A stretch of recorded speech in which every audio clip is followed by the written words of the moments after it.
question is, are billions of dollars or any funding going to go back to Iran so that they can resume to fund their proxies as a result of the deal that you are talking about? Well, first of all, the deal that we are talking about, or the deal that you've seen reported in the media, is a dynamic situation, because the first thing, sort of what needs to happen at the front end is they want us to lift our blockade so they can get their ships to market. That isn't going to happen unless they open the straits.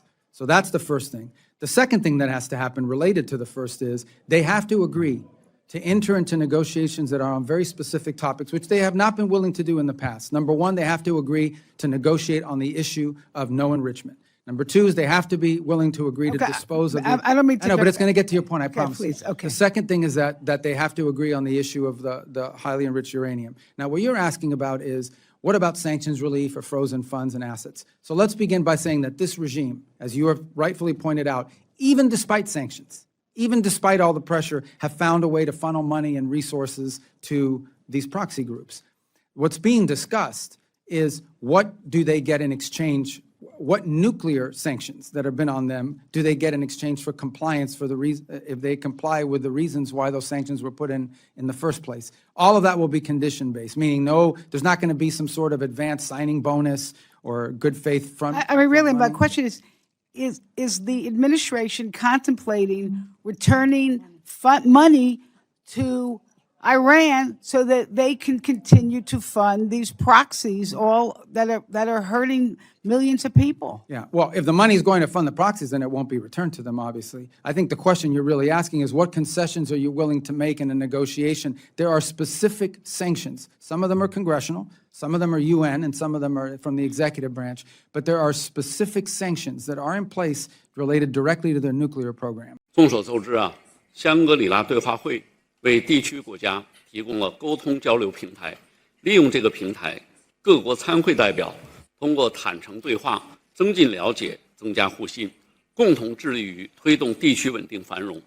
今天上午啊，美国国防部的部长赫格塞斯在第一场全体大会上做了演讲，我是全程聆听了他的讲话。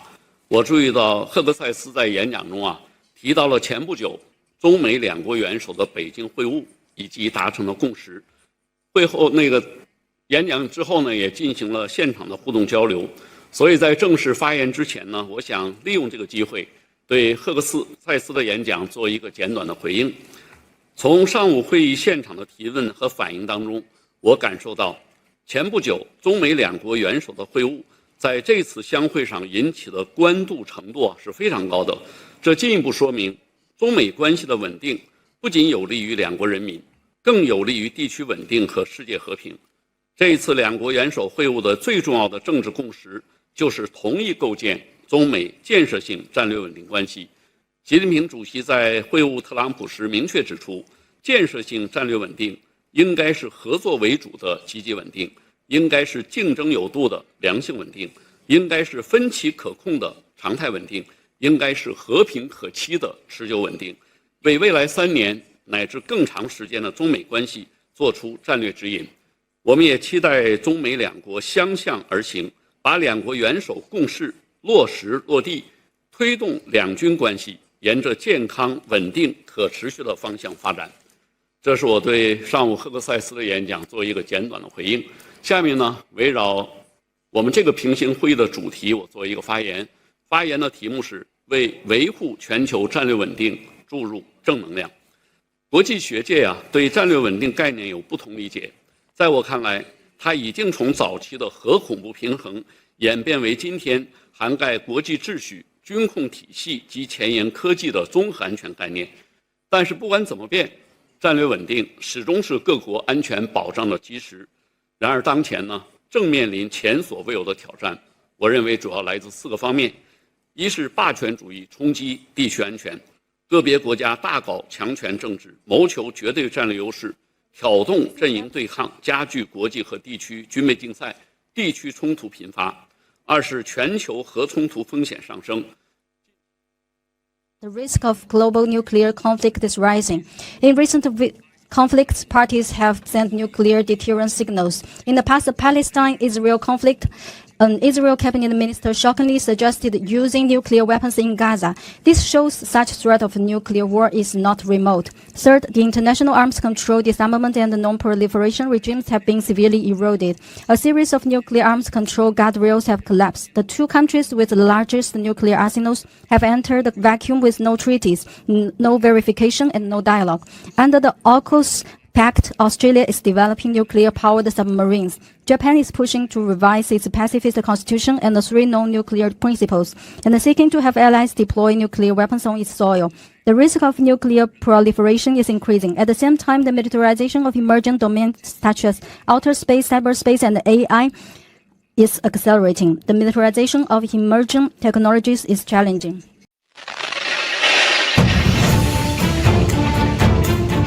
Sebuah drone kamikaze diluncurkan militer Hizbullah dan menghantam sebuah rumah di pemukiman Metula, Israel Utara dekat perbatasan Lebanon. Media Israel menyebut drone tersebut mengenai atap rumah dan memicu kebakaran. Tidak ada korban jiwa dalam serangan Hizbullah ini.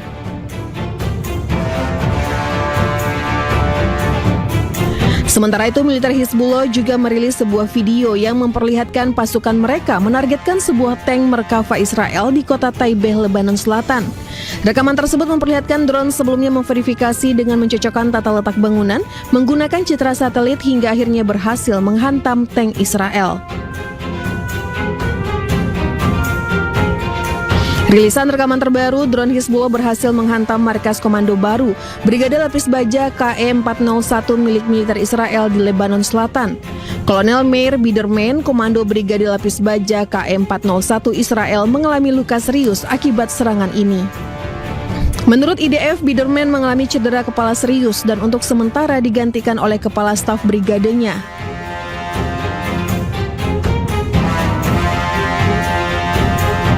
Serangan ini menjadi salah satu yang paling signifikan dalam eskalasi serangan drone Hizbullah belakangan ini. Keberhasilan drone-drone Hizbullah yang menghancurkan titik-titik militer Israel juga terjadi di wilayah Al-Bayada, Lebanon Selatan. Dalam sebuah rekaman yang dirilis, drone serang Ababil serta EPV berhasil menghancurkan pangkalan serta tank militer Israel.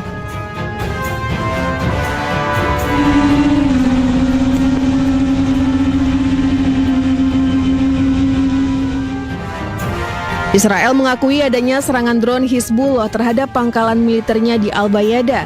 Israel mengklaim dari serangan-serangan tersebut sebagian drone berhasil dicegat. Anda kembali di Breaking News kali ini bersama saya Diandra Mukni. Pemirsa, seorang tentara militer Israel dikejar oleh sebuah drone milik kelompok Hizbullah.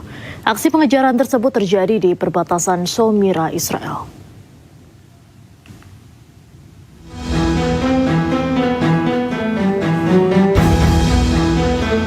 Sebuah rekaman video menunjukkan aksi pengejaran seorang tentara Israel di perbatasan Shomira. Tentara Israel tersebut terlihat tengah dikejar oleh sebuah drone milik kelompok Hizbullah. Namun hingga kini belum diketahui apakah drone tersebut berhasil mengenai target. Diketahui perbatasan Shomira di Israel Utara berbatasan langsung dengan desa-desa di Lebanon Selatan.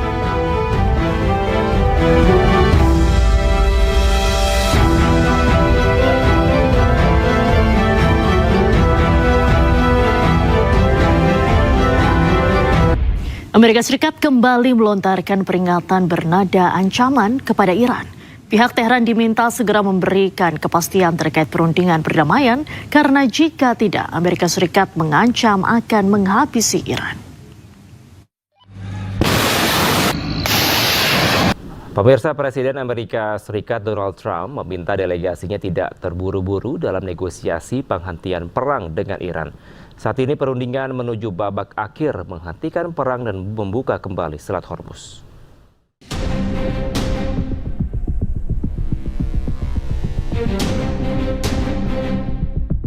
Amerika Serikat selangkah lagi mencapai kesepakatan dengan Iran untuk menghentikan perang yang pecah sejak 28 Februari lalu. Isi kesepakatan ini diproyeksikan akan membuat Iran menyerahkan persediaan uranium yang telah diperkaya milik mereka.